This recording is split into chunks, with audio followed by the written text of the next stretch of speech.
Dobrodošli u Detektor Magazin. Bliži se druga godišnjica ruske invazije na Ukrajinu i dezinformacije o ovom ratu ponovo rastu, a uključuju i Bosnu i Hercegovinu.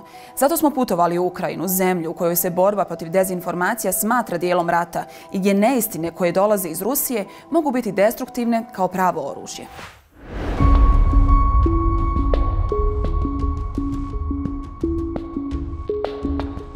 Dezinformacije ne dolaze samo u obliku lažnih vijesti, nego i u obliku cijelih narativa.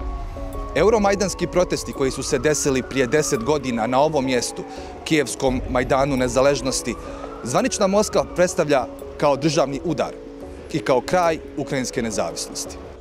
Ista ta vlast u Moskvi je nedugo zatim anektirala ukrajinski Krim, a proruske snage su proglasile nezavisnost istočnih regija.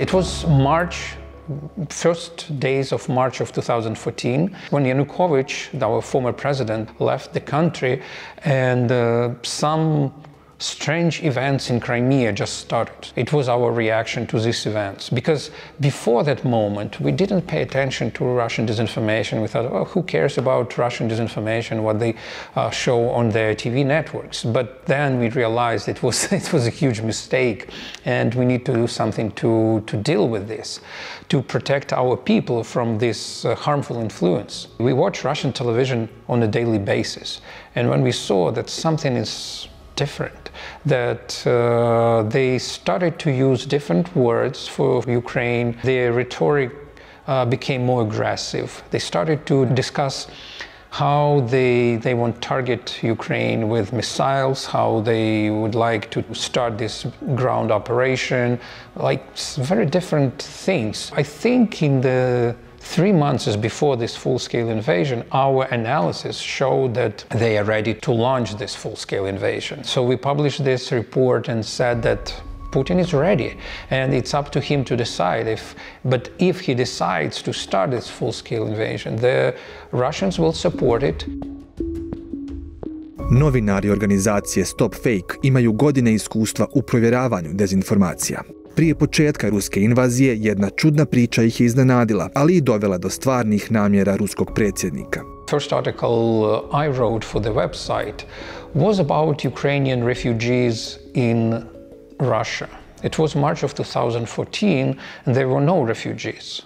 But Russian media, they reported that there were all reports that thousands of Ukrainians, they enter in Russia and they want to escape Ukrainian neo-Nazi. So when I started checking this information, I called to Russian Federal Migration Service and they asked, can you give me a data how many Ukrainians asked for political asylum, or how many refugees from Ukraine do you have? And the lady I spoke with, she said, oh, we had just 5 phone calls. There are no refugees. But this lady said to me that they have received an order to buy food for refugees, tents for refugees, and everything for refugees. So they were preparing. And several months later, when they started ground operation in Donbass, these refugees appeared.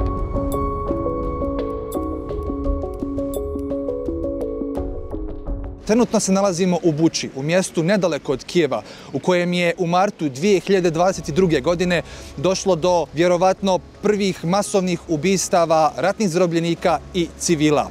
Jednako tako, to je vjerovatno i prvi slučaj korištenja masovne dezinformacije kada je u pitanju zločin koji je počinila ruska vojska od strane zvaničnog Kremlja.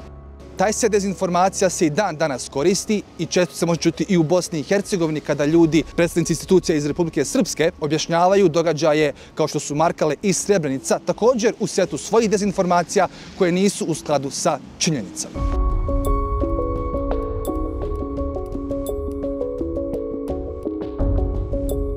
For Russia, the main aim now is not only to people not support Ukraine, but also to help raise up heads of pro-Russian political parties and movements all over the Europe. Miroslava Markova je analitičarka pri projektu VoxCheck, koji provjerava tačnost informacija. Oni veliku pažnju posvećuju manipulacijama koje iz Rusije uspijevaju doći do ukrajinske publike, ali i drugih evropskih zemalja.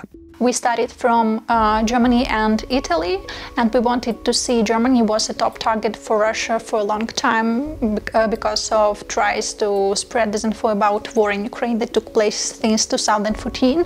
And as we have seen in 2022, Germany wasn't among countries that were the first to provide aid on this level as in other countries. And we started to monitoring also Poland, Slovakia, Hungary, Czech Republic to see the situation there. The most widespread narrative about Ukraine is trying to sow distrust in Ukrainian authorities, the ones who accept military financial aid, that they are very corrupted because it costs too much for your budget, because it weakens your military, and because you are becoming so-called part of Third World War.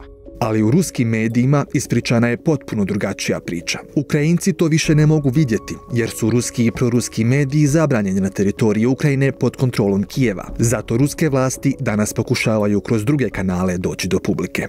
The best for it became Telegram channels, because a lot of authors of these channels always stay anonymous, and this platform allows them to do so. Making look of some kind of independent author, a lot of Telegram channels that are being under control of Russian special services. We in Ukraine don't have any kind of power to go to Telegram and say, please block some channels because they systematically spread disinfo or even hate speech on the extremely high level.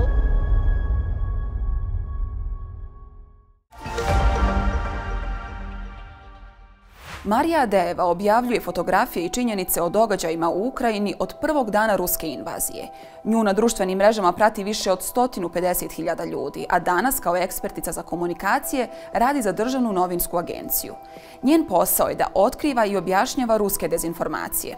U intervju za Detektor magazin govori kako Ukrajinci danas otkrivaju ruske dezinformacije i šta građani u Bosni i Hercegovini mogu naučiti iz ukrajinskog iskustva.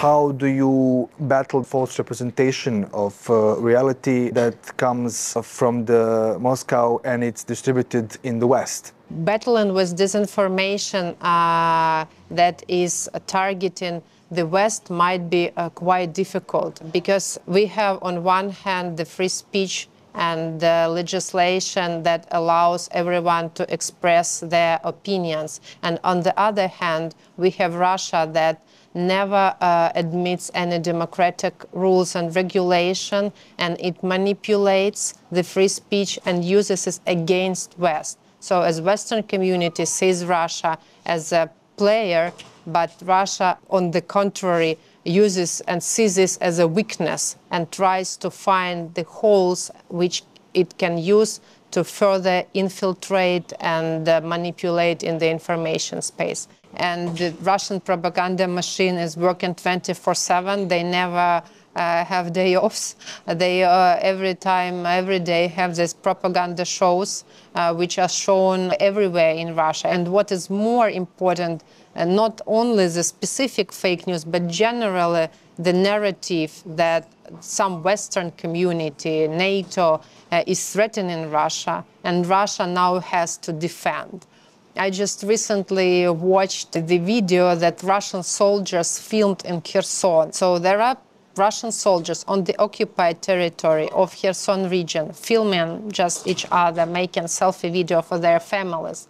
And they say their families, we are here defending our children so that them will not come and will not attack our children somewhere in Siberia.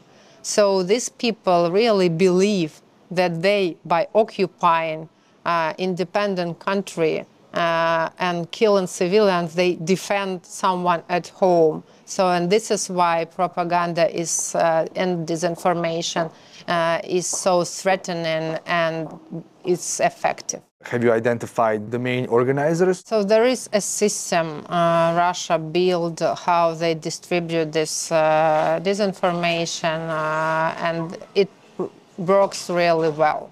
So they have put a lot of effort, and this is working. But generally, the misinformation will appear in some Telegram channel or at some source that people don't pay attention to. Some lowercase, for example, local media. From there, this disinformation will be picked up later in the day by big Russian media news outlets like RIA or TASS. They will quote and say, for example, like some Donetsk media is saying that Ukraine is again shelling Donetsk and killing people there, and they will quote this. After that, some Russian officials will refer to this disinformation that appeared in a smaller source, saying that as we see what is happening, and then they refer to this information as something proven.